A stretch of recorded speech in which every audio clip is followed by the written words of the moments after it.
So one பீஸோட chapter 118 spoilers வந்து கடைசியாக வந்துருச்சு. கிட்டத்தட்ட டியூஸ்டே ராத்திரி 12 மணிக்குள்ளே வந்து பார்த்தீங்கன்னா வந்திருக்கணும். பட் இது வந்து 2:30-3 மணி தான் வந்து ஸ்பாய்லர்ஸ் வந்து கிடச்சிச்சு. அதுவும் இல்லாமல் இந்த ஸ்பாய்லர்ஸ் வந்து நம்மளுக்கு அஃபிஷியலாக கொடுக்குற டீம் கிட்டேருந்து வரல. இது அஃபிஷியலான ஸ்பாய்லர்ஸ் தான், பட் அஃபிஷியலாக நம்மளுக்கு கொடுக்குற டீம் கிட்டேருந்து வரல. இது ஒரு டிஃப்ரெண்டான டீம் கிட்டேருந்து வந்திருக்கு. ஸோ இந்த ஸ்பாய்லர்ஸில் வந்து பார்த்தீங்கன்னா நிறைய கொஸ்டின்ஸ்க்கான பதில் வந்து பார்த்தீங்கன்னா கொடுத்துருக்காங்க. மெயினான விஷயம் ஸ்பாய்லரோட ஸ்டார்டிங்கில் வந்து நம்ம சான்ஜி அண்ட் ஜோரோ வந்து எந்திரிச்சு உட்காந்துட்டாங்களாமா. அதாவது நம்ம கடைசியாக பார்த்தோம் இல்லையா, ஈமு வந்து போட்டு பொழந்துருப்பான், நம்ம வந்து ஈமு வந்து ஒன் ஷாட் பண்ணிட்டா அப்படின்னு சொல்லிட்டு பேசிகிட்டு இருந்தோம். பட் இந்த இடத்துல நிறைய குவரிஸ்மே வந்து வந்துருந்துச்சு. ஜோரோ வந்து தோக்க மாட்டேன்னு சொல்லியிருந்தான் கடைசியாக, அதுக்கப்புறமா எப்படி வந்து தோத்தான்னு சொல்லிட்டு ஒரு பெரிய டிபேட் வந்து போயிட்டு இருந்துச்சு. அதுக்கான பதிலாக இந்த சாப்டர் வந்து பார்த்தீங்கன்னா கொடுத்துருக்காங்க. இதில் ஜோரோ அண்ட் சான்ஜி வந்து பார்த்தீங்கன்னா எந்திரிச்சிட்டாங்க. இதில் வந்து 2 பேரும் பயங்கரமாக இன்ஜூர் ஆயிருக்கதான் வந்து சொல்லியிருக்காங்க. பட் 2 பேர் தோற்று போல, இன்ஜூர் ஆயிருக்காங்க, தோற்று போல. அதுவும் இல்லாமல் ஈமு வந்து இப்போ ஸ்பாட் எங்கே இருக்கானா லோக்கி அண்ட் லூஃபி கிட்ட வந்துருக்கான். ஸோ இப்போ இவங்க 2 பேருமே எந்திரிச்சதுக்கப்புறமா அப்படியே நம்ம சீன் வந்து சேஞ்ச் பண்ணி லோக்கி வந்து காட்டுறாங்க. லோக்கி வந்து என்ன பண்ணுறான்னா, அவனோட லைட்னிங் பவர் இருக்கு இல்லையா, அதை வந்து ரக்னிரோட ஐஸோட மேட்ச் பண்ணி 2த்தையும் சேர்த்து வந்து பார்த்தீங்கன்னா ஈமோ வந்து அட்டாக் பண்ணுறான். அதை ஈமோ வந்து பார்த்தீங்கன்னா ஃபயர் பால் யூஸ் பண்ணி கவுண்டர் பண்ணிடுறான். இந்த ஃபயர் பால் வந்து எப்படிப்பட்ட அட்டாக்னு சொல்லி நம்மளுக்கு வந்து தெரியல. அதுவும் இல்லாமல் இது வந்து அவனோட ஓமன் இருக்கும் இல்லையா, லைக் பேக்கில் அந்த ஒரு ஃப்ளேம் ரிங் மாதிரி இருக்கும்ல, அதுலேருந்து இந்த ஃபயர் பால் வருதா இல்லை அவன் தனியாக க்ரியேட் பண்ணுறானா என்ன விஷயம்னு தெரியல. இது நம்மளுக்கு சாப்டர் வந்ததுக்கு அப்புறமா தான் தெரியும். அதுவும் இல்லாமல் இந்த இடத்துல அவன் வந்து இவன் பண்ண இந்த நிறைய அட்டாக்ஸை ஈஸியாக வந்து ஈமோ அசால்ட்டாக டாச் பண்ணிடுறான். யோசிச்சு பாருங்கள், லோக்கி கிட்ட வந்து பார்த்தீங்கன்னா ஏன்ஷன்ட் ஜெயண்டோட பிளட் இருக்குது, ரக்னிர் கையில் இருக்குது, ஸ்ட்ராங்கஸ்டான டெவில் ஃப்ரூட் இருக்குது, அதுக்கப்புறமா ஹாக்கி இருக்குது, ஸ்ட்ராங்கஸ்டான ஹாக்கி இருக்குது. இதை வச்சு கூட அவனால் ஈமு வந்து அந்தளவுக்கு எதுவுமே பண்ண முடியலனா அப்போ ஈமு வந்து எந்த மாதிரி இருப்பான்னு சொல்லி பார்த்துக்கோங்க. இதனால தான் நம்மளோட சான்ஜி அண்ட் ஜோரோனால எதுவுமே வந்து பண்ண முடியல. இப்போவுமே வந்து பார்த்தீங்கன்னா லைக் இதில் வைக்கப்படுறதுக்கு எதுவும் இல்லை. சான்ஜி ஜோரோ நோ மேட்ச் ஈமுக்கு. ஈவன் லூஃபியே வந்து நோ மேட்ச்னு தான் நான் வந்து சொல்லிட்டு இருக்கேன். பட் நம்மளுக்கு போக போக தான் என்ன கதைன்னு தெரியும். ஸோ இப்போ வந்து பார்த்தீங்கன்னா சோமர்ஸ் அண்ட் கில்லிங்காக இருக்காங்களா, அவனுக்கு 2 பேரையும் வந்து காட்டுறானுங்க. 2 பேரும் பயங்கர ஸ்ட்ராங்காக இருக்கானுங்க. லைக் முதல்ல இருந்ததோட ரொம்பவுமே ஸ்ட்ராங்காக இருக்கானுங்க. எக்ஸாம்பிளுக்கு சோமர்ஸ் வந்து ஒரு பெரிய ஷிப்பை அவனோட முதுகில் வச்சு தூக்கிட்டு போகிறானாமா. என்னத்துக்கு தூக்குறான்னு தெரியல.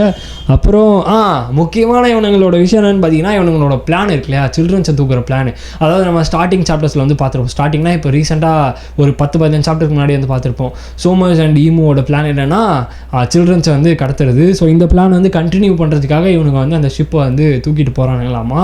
இதெல்லாம் என்ன தெரியுதுன்னா, ஈமு வந்து முதல்ல ஹோலி லேண்ட்லேருந்து தான் இது எல்லாத்தையும் ஆப்ரேட் பண்ணியிருக்கான். அப்படி இருந்து இப்போ ஈமு வந்து எல்பாஃபில் தான் வந்து இருக்கான். பட் இருந்தாலே இவனுங்க வந்து இந்த பிளானை எதுக்கு எக்ஸிக்யூட் பண்ணுறாங்கன்னு தெரியல. பட் அப்படி சக்ஸஸ்ஃபுல்லாக இவனுங்க நம்ம இந்த சில்ட்ரன்ஸ் இருக்காங்களே, எல்பாஃபோட சில்ட்ரன்ஸ் எல்லாரையும் கடத்திட்டு கூட்டிகிட்டு போயிட்டாங்கன்னா என்ன நடக்குன்னு பார்த்தீங்கன்னா, லோக்கி அண்ட் லூஃபி வந்து ஸ்ட்ரைட்டாக ஹோலி லேண்ட்க்கு வந்து போயிடுவாங்க. ஸோ இது வந்து ஒரு பெரிய பிளாட்டாக வந்து மாறதுக்கு வாய்ப்பு இருக்குது. அப்படி மாறிடுச்சுன்னா நம்மளுக்கு சீன் ஸ்ட்ரைட்டாக ஹோலி லேண்டில் என்ன நடக்குதுன்னு தான் சொல்லி காட்டுவாங்க. ஸோ அதனால் இது நடக்கிறதுக்கான வாய்ப்பு இருக்குது. பட் இவன் என்ன தான் வந்து பண்ண ட்ரை பண்ணால் எனக்கு வந்து தெரியல.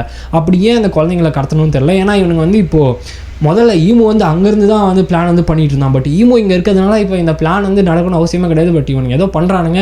மேபி ஃபியூச்சரில் எதனா லிங்க் பண்ணுறதுக்கான வாய்ப்புகள் வந்து இருக்குது. இந்த இடத்துல இப்போ வந்து முக்கியமான ஒரு விஷயத்துக்கு ரெடி ஆகிக்கோங்க. நம்மளோட கில்லிங்கம் இருக்கா இல்லையா, கில்லிங்கம் வந்து இருக்கிறதுலே ஒரு ஸ்ட்ராங்கஸ்டான அவனோட கிரியேச்சர் வந்து க்ரியேட் பண்ணுறான். இது வந்து அவனோட ஓனான ட்ரீம்லேருந்து க்ரியேட் பண்ணுற ஒரு கிரியேச்சராமா. அதாவது இவ்வளோ நாள் நம்ம வந்து பார்த்தோம், எல்பாஃபில் இருக்க சில்ட்ரன்ஸோட நைட் மேரு கனவுலேருந்து க்ரியேட் பண்ண மான்ஸ்டர்ஸ் தான் கில்லிங்கம் வந்து பண்ணியிருப்போம். பட் இந்த இடத்துல அவனோட சொந்த கனவுலேருந்து க்ரியேட் பண்ண ஒரு மான்ஸ்டர் வந்து க்ரியேட் பண்ணுறான்.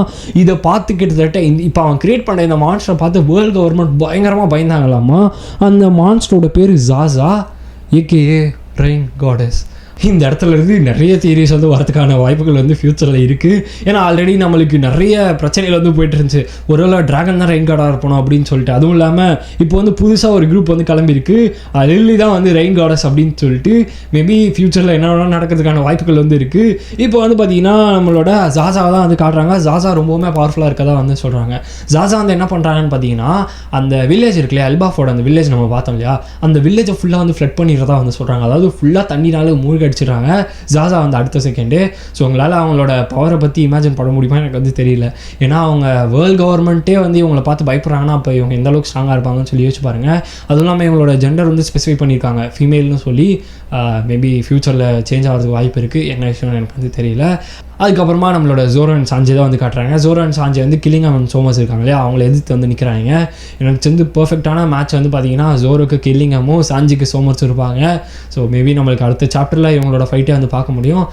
இந்த இடத்துல நம்மளோட இந்த ஸ்பாய்லர்ஸ் வந்து முடிச்சிருது. பட் இதுக்கு மேலே கொஞ்சம் எக்ஸ்ட்ரா ஸ்பாய்லர்ஸ் வந்து ரிலீஸ் பண்ணுறதுக்கான வாய்ப்புகள் வந்துருக்கு. ஏன்னா இன்றைக்கி ராத்திரி தான் வந்து ரிலீஸ் ஆகிருந்துச்சு.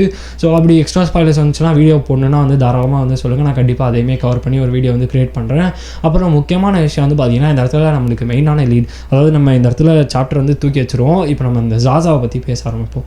ஜாஸான்றது ஒரு ரெயின் காடஸ் ஆமா. அதுவும் இல்லாமல் இவங்களை பார்த்து வேர்ல்டு கவர்மெண்ட் பயப்படுறாங்கன்னா அப்போ எந்த அளவுக்கு ஒரு ஸ்ட்ராங்கான ஒரு ஆளாக இவங்க வந்து இருந்திருப்பாங்க. மேபி இந்த இடத்துல நம்மளோட டிராகன் இருக்கு இல்லையா, டிராகன் வந்து இப்போது கரண்ட் ரெயின் கார்டாக இருக்கிறதுக்கான வாய்ப்புகள் இருக்குது. இதுக்கு முன்னாடி ப்ரீவியஸ் யூஸராக இந்த ஜாஸா இருந்திருக்கலாம் அப்படின்னு சொல்லிட்டு ஒரு தியரி வந்து வந்திருக்கு. அப்புறம் இன்னொரு தியரி லில்லி வந்து ரெயின் கார்டஸாக இருந்திருக்கலாம் அப்படின்னு சொல்லிட்டு வந்து வருது. என்ன விஷயம் சொல்லி தெரியல. பட் நம்மளுக்கு போக போக வந்து ஃப்யூச்சரில் ரிவீல் பண்ணுறதுக்கான வாய்ப்புகள் இருக்குது. மற்றபடி இந்த சாப்டரில் இவ்வளோ விஷயங்கள் தான் வந்திருக்கு. எல்லா விஷயத்தையும் நான் வந்து எக்ஸ்பிளைன் பண்ணிட்டேன். உங்களோட ஒப்பீனியன்ஸை தாராளமாக கமெண்ட் பாக்ஸில் வந்து சொல்லுங்கள்.